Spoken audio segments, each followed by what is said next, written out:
Chaque année, le 17 janvier, des milliers de personnes convergent vers Pontmain, en Mayenne. Il y a 150 ans, la Vierge y serait apparue à des enfants. Mais cette année, Covid oblige, les festivités se feront en comité restreint. Pierre-Éric Cali avec Florie Cotenso.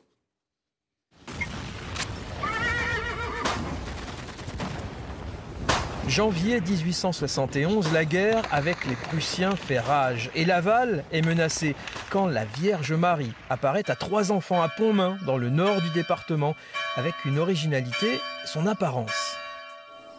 Le bleu avec des étoiles, c'est vraiment spécifique. Oui, c'est vraiment, oui, c'est le symbole. Hein, ça correspond vraiment à l'apparition du 17 janvier 1871. Finalement, Laval est épargné. La population y voit un signe. Tout le monde se prépare donc aujourd'hui à fêter les 150 ans de cette apparition dans un gros bourg qui n'a pas vraiment changé. Alors effectivement, ça c'est un petit peu mystérieux. Pontmain est resté un peu dans son jus. On est dans un village de 890 habitants et il n'y a pas de grande construction. C'est pas inondé de magasins non plus, de souvenirs religieux. Et ça, je crois que les gens aiment bien. Il y a quelque chose d'authentique, qui n'est pas bling-bling à Pontmain.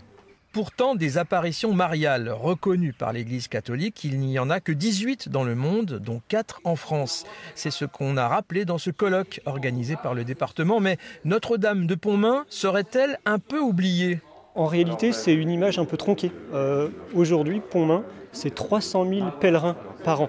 Donc contrairement à ce qu'on croit, effectivement, le pèlerinage à Pontmain est très important et ça dépasse largement les limites des frontières françaises puisque, par exemple, Notre-Dame de Pontmain est vénérée au Liban et un culte aujourd'hui est vénéré. On a une paroisse Notre-Dame de Pontmain au Canada, etc. Donc non, le culte de Pontmain, de Notre-Dame de Pontmain est très important, y compris au-delà de notre région.